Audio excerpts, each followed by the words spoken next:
Omzum yükle doldu ama bende vazgeçmek yoktu.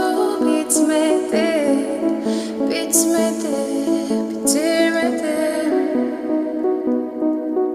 Ben özel değilim ya da öyle bir şey, ama sen varken hep böyle hissettim, böyle hissettim.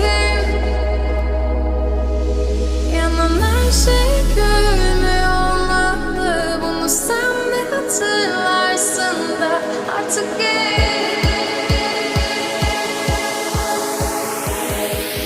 böyle hissettim.